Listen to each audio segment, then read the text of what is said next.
इतने विशाल और अनंत ब्रह्मांड की रचना कैसे हुई? क्या इसे ईश्वर ने बनाया है? क्या ये बिग बैंग की वजह से बना है?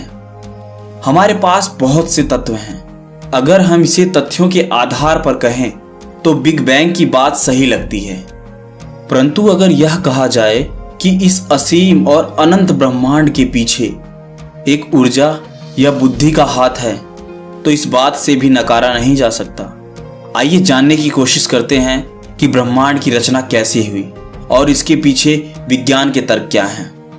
आप ब्रह्मांड की रचना के पीछे का विज्ञान जानते हैं। दुनिया भर के धर्म अपनी अपनी व्याख्याएं देते रहे हैं, जिन्हें आमतौर पर एक खास मकसद से सुनाया जाता है।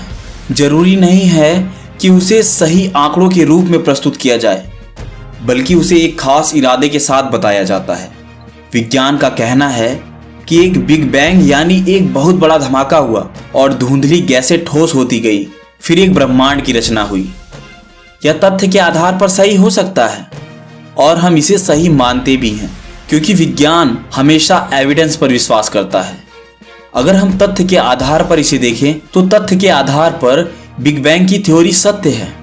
कोई और कहता है कि ईश्वर ने सारा ब्रह्मांड बनाया, जो तथ्य नहीं है मगर सत्य है। जब हम कहते हैं कि ईश्वर ने ब्रह्मांड की रचना की तो पहला सवाल यह आता है कि ईश्वर के बारे में हमारी धारणा क्या है। हमारे दिमाग में ईश्वर का ख्याल कैसे आया? हमने ईश्वर का आविष्कार क्यों किया? सिर्फ इसलिए क्योंकि हमारे पास ब्रह्मांड के निर्माण के लिए कोई स्पष्टीकरण नहीं था। तो आखिर जो सारा ब्रह्मांड हम देख रहे हैं उसे किसने बनाया होगा? इसका सबसे सरल स्पष्टीकरण यह है कि दुनिया से परे कोई चीज है जिसने इस ब्रह्मांड को बनाया है।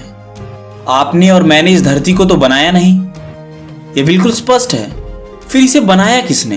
क्योंकि हम इंसान हैं तो हमने यह सोच लिया कि वह कोई बहुत बड़ा इंसान होगा।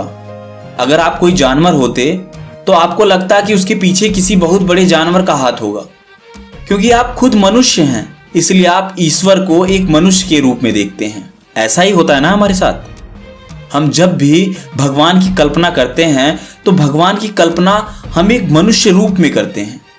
चलिए मान लीजिए अगर आप चींटी होते तो ईश्वर के बारे में आपका विचार एक बड़ी चींटी जैसा होता।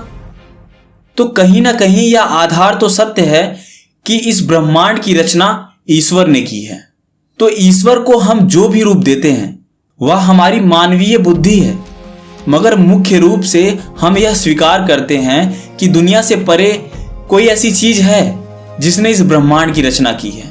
इसमें कोई संदेह नहीं है। मगर वह इस दुनिया से परे चीज है क्या?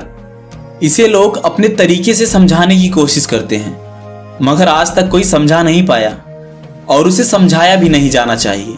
क्योंकि अगर आपने इसे समझ लिया तो इसका मतलब ब्रह्मांड का अस्तित्व ही खत्म हो गया। ब्रह्मांड मतलब अनंत, जिसे हम कभी समझ ही नहीं सकते। जितना ब्रह्मांड को समझा जाए उतना कम है। जितना हम ब्रह्मांड के नजदीक जाते जाएंगे ब्रह्मांड उतना विशाल होता जाएगा। हमसे परे किसी ऐसे आयाम ने इसे बनाया है, किसी ऐसी ऊर्जा ने इसे बनाया है। तो यह बात तो साबित हो जाती है कि हमसे परे किसी अन्य आयाम ने इसे बनाया है। दूसरी बात यह है कि जब आप पैदा हुए थे तो आप ऐसे नहीं थे। आपके पास एक छोटा सा शरीर था। फिर यह शरीर इतना बड़ा कैसे हुआ? इसका निर्माण अंदर से होता है या बाहर से? इसका वास्तव में जवाब है अंदर से।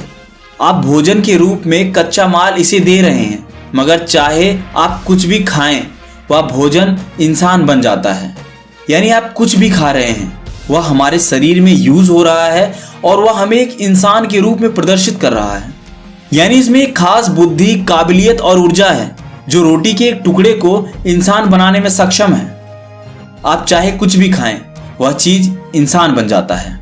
तो क्या इस बुद्धि, काबिलियत और ऊर्जा से, जिसे आप ईश्वर कहते हैं, हर चीज की रचना नहीं होती? इस अस्तित्व के आधार को आप ईश्वर कहते हैं। यह सिर्फ एक शब्द है।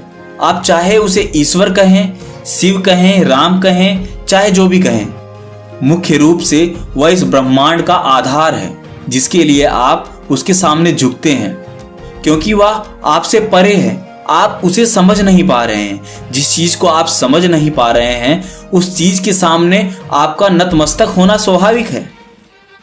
अगर हम इसे एक दूसरे तर्क के हिसाब से समझें कि ब्रह्मांड का जो आधार है वह इंसान में ही है, तो एक सवाल आ जाता है, तो क्या वह ब्रह्मांड अभी भी आपके अंदर सक्रिय है?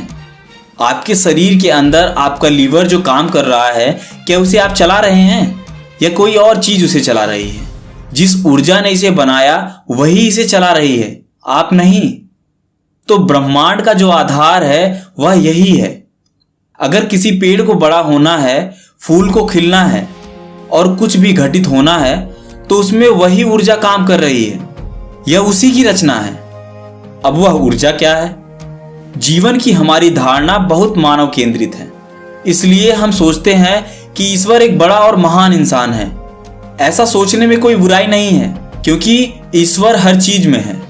इसलिए जब आप देखते हैं कि वही ऊर्जा हर शरीर में सक्रिय है, तो आप हर किसी को देखकर सिर झुकाते हैं। आप जो ईश्वर के साथ करते हैं वही हर किसी के साथ करते हैं। अगर आप किसी व्यक्ति को देखें तो आप उसे पसंद या नापसंद कर सकते हैं। अगर आप किसी के शरीर को देखें तो आप उसके प्रति आकर्षित हो सकते हैं, या ऐसा भी हो सकता है आप उससे नफरत करने लगें। अगर आप किसी के मन को देखें तो आप उसे स्वीकार या अस्वीकार कर सकते हैं। इसलिए पहली चीज यह है कि आप स्वीकार करते हैं कि जो ब्रह्मांड का आधार है वह हर इंसान में है, इसलिए आप उसके आगे सर झुकाते हैं। देखिए, ब्रह्मांड का स्रोत हर चीज में सक्रिय है। आप किसी भी चीज को ले लीजिए, आपको उसके अंदर ब्रह्मांड के दर्शन हो जाएंगे। इसलिए आप सिर्फ किसी व्यक्ति विशेष के आगे ही सिर नहीं झुकाते, बल्कि आप किसी गाय, कुत्ते, चींटी, चट्टान, कीट पतंगे, पेड़ पौधे, जिनको भी आप देखते हैं, आप उसके आगे नतमस्तक हो जाते हैं, क्योंकि ब्रह्मांड का स्रोत हर चीज में सक्रिय है। ब्रह्मांड के पीछे की बुद्धि यहां भी मौजूद है। अगर आप सोचना चाहते हैं तो एक तरीका यह है कि ईश्वर वह ऊर्जा है जिसने हर चीज की रचना की है। सोचने का दूसरा तरीका यह है कि ईश्वर वह बुद्धि है जो हर चीज को बनाती है, क्योंकि उसकी बुद्धि अद्भुत है। इतने सारे विज्ञान के बावजूद हम एक पत्ता तक नहीं बना सकते, हम वास्तव में एक परमाणु तक नहीं बना सकते। इसलिए ब्रह्मांड के पीछे की बुद्धि इतनी अद्भुत है कि अगर आप बुद्धि के प्रशंसक हैं तो उसे बुद्धि कहेंगे। अगर आप ऊर्जा के प्रशंसक हैं तो इसे जबरदस्त ऊर्जा कहेंगे। अगर आप आकारों और रूपों के प्रशंसक हैं तो आप इसे पुरुष, स्त्री या और कुछ कहेंगे। तो बात यह है कि आपके बोध से परे एक आयाम, बुद्धि और ऊर्जा है जो हर चीज को चला रही है, मगर वही ऊर्जा, बुद्धि और काबिलियत आपके अंदर भी है, इसलिए वह आपके बोध के परे भी नहीं है। अगर आप चाहें तो उसका अनुभव कर सकते हैं, मगर उसे समझा नहीं सकते। व्याख्याएं मूर्खतापूर्ण हैं। व्याख्याएं और दलीलें अपने अहम को संतुष्ट करने के लिए होती हैं, मगर उसका अनुभव करने में हर इंसान सक्षम है। यानी जो लोग ये दलीलें दे रहे हैं कि ब्रह्मांड का निर्माण इस प्रकार हुआ है, तो यहाँ आपको यह जान लेना आवश्यक है कि ब्रह्मांड का निर्माण किसी दूसरे आयाम की ऊर्जा से हुआ है, और यह ब्रह्मांड इतना जटिल है जिसे समझ पाना मुश्किल ही नहीं, नामुमकिन है। तो यह कहना सर्वथा सत्य होगा कि इस ब्रह्मांड की रचना ऊर्जा से हुई है। इस ब्रह्मांड की रचना के पीछे एक एनर्जी है। इस ब्रह्मांड की रचना के पीछे एक ऐसा आयाम है जिसे अभी विज्ञान नहीं समझ पाया है। तो आज की वीडियो में बस इतना ही। आशा करता हूं आपको वीडियो पसंद आया होगा। पसंद आया है तो लाइक करें, शेयर करें और हाँ, चैनल को सब्सक्राइब करना ना भूलें। मिलते हैं अगले वीडियो में, तब तक के लिए नमस्कार।